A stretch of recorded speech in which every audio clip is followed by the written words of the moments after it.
New Year's resolutions don't work. At least that's what I always hear.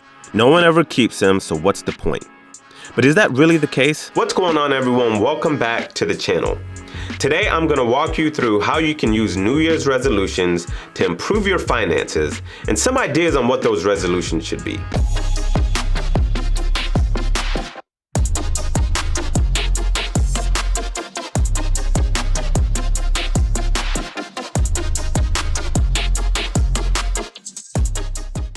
According to a 2022 YouGov poll, 37% of Americans set New Year's resolutions, and 87% of them expect to keep them throughout the year. However, according to a Forbes Health One poll, only 7% of people actually keep the resolutions for the entire year or longer. And on average, people keep their resolutions for about 15 weeks.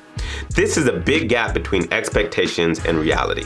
So if you're looking to get your finances in order next year, you might be disappointed if you don't know how to make your New Year's resolutions work for you.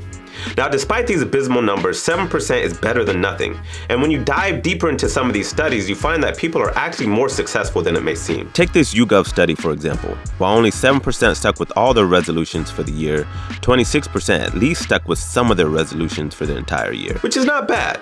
So the question is, how do you stick with your New Year's resolutions? And then we'll apply that to finances. According to a 2020 Swedish scientific study, the likelihood of success in achieving your resolutions is impacted by two things: goal orientation and the level of support that you get. So first, when looking at goal orientation, you're more likely to achieve approach-oriented resolutions than you are avoidance-oriented ones. Approach-oriented goals means it's completed with the motivation of receiving positive feedback versus an avoidance-oriented goal which is completed out of fear of receiving negative feedback. So basically, it's good to focus on achieving desired outcomes instead of avoiding undesired ones. I want to eat better so I can have more energy and live longer versus I need to eat better so I don't get fat and people think I'm lazy. The second factor is that any New Year's resolution is more likely to succeed if you have some level of support. Whether that be being provided with education and information on how to get it done, or notifications and reminders to help remember what your resolutions were, or having an accountability partner or group to walk alongside you. If you just set the goal without knowing how to get it done, it probably won't happen. A lot of people will set a goal and then completely forget about it in just a few days or weeks. Your finances are too important to let this happen. So let's take some of this research and apply it to some very important financial resolutions that you can set for next year. And these are all resolutions that I've had in the past and have really helped me improve my finances. But before we continue, I just want to ask that you subscribe, hit the like button, and share.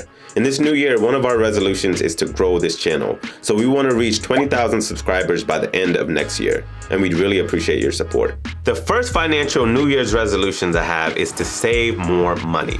This is consistently one of the top 2 or 3 resolutions many people have, and for good reason. Saving money is crucial for any financial plan, but according to the Federal Reserve study of consumer finances, the median savings account balance for families was $5,300, which is definitely not even enough for an emergency fund. Saving more money can help you get an emergency fund or help you to achieve other resolutions like traveling more, but without going into debt.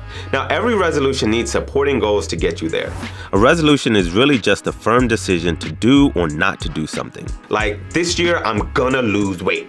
This year I'm gonna lose weight. And having that determination and conviction in your head is important, but it also needs to be accompanied by concrete goals and actions, or it won't get done. Now, I'm a big fan of SMART goals, goals that are specific, measurable, attainable, relevant, and time-bound. So when looking at your savings goal, keep that in mind. Don't just say, I want to save more money, because I'm sure you probably won't consider it a success if you save a penny more for the year, right? So instead, for example, let your supporting goal be, I want to save $10,000 by the end of the year. And not because you don't want to be broke, but because you want to be prepared for emergencies when they happen.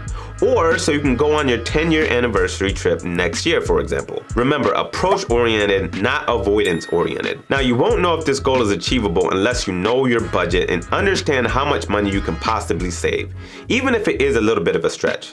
So make sure you do your zero-based budget and set some actions to get you to your goal.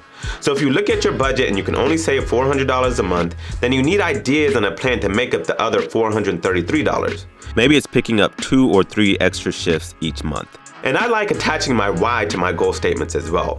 So your real goal in support of your New Year's resolution to save more money could be to save $833 every month for 12 months so that you can enjoy your 10-year wedding anniversary trip to Italy. Or save $416 every pay period for 12 months so you can have the peace of mind and confidence whenever emergencies happen. Then you get a friend or a spouse or other accountability partner to check in with you each month to make sure you've picked up those 2 extra shifts and met your saving goals for the month. The second financial New Year's resolution a lot of people should have is to get out of debt. The Fed rate will most likely still be between 4.5% and 5% throughout all of next year. So the cost of debt will still most likely be high. So getting out of debt has always been and still is a great New Year's resolution. Personal debt not only robs you of your income, but also hinders you from doing the previously mentioned New Year's resolution of saving money. If you're constantly paying 22 or 25 or even 30% interest on your credit card debt, for example, how do you expect that money to work for you and for you to get ahead financially? The average credit card debt in the US is almost $8,000. So a 22% interest rate means you're throwing away $1,760 every year, or about $147 every month. Wouldn't it be great if you could instead spend that money on enjoying your life or building wealth? So again, if you owe $8,000 and your New Year's resolution is to be debt-free, your supporting goal could be to pay $820 every month for 12 months so you can become debt-free. And you could also have other supporting actions like set up automatic payments for all recurring expenses so you don't waste money on late fees, but instead put that towards debt. Another supporting action could be to complete and agree on a budget with your spouse every month before each month begins so you can get on the same page with money and pay down all your debt by the end of the year. And in that case, your accountability partner would be your spouse. You can get additional support by reading 1 or 2 books on how to get out of debt. Or you could join a group at your local church with other people who are also trying to get out of debt. It's just so much easier to do big goals like this with other people. But these are just a few examples. The third financial New Year's resolution a lot of people should have is to invest in yourself. And by invest in yourself, I don't mean get a bunch of student loan debt so you can go to some private college with a nice campus. Additional schooling is fine, but only if it will provide a return in terms of increased income, for example. Otherwise, it's not an investment. So do you have a new career you're trying to get into? Maybe there's books or classes or certifications that you can get to help you develop the skills necessary to get into that career. Is there a business idea that you have in mind that you know a lot of people need?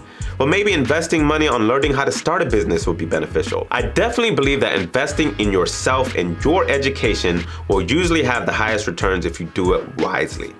So if you want to start a business, then maybe your supporting goals to your resolutions of investing in yourself could be to learn how to create a business plan by the end of February so that you can start a business that will generate money and help you fulfill your purpose. Then you could actually complete that plan by the end of April, for example. Or maybe it could be to read 3 books on leadership by the end of March so you can learn how to actually lead a team one day.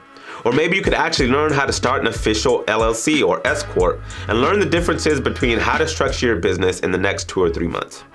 The fourth financial New Year's resolution a lot of people should have is to be intentional givers. Some people are natural givers and some people are not, but even if you think you are, many times you don't really know until you look at how much money you actually gave. If you make $1 million a year but only pay for a few meals for friends each year, you might not be as generous as you think. So one of the things that we like to do at the beginning of every year is to set a certain percentage of our income that we want to give away that year.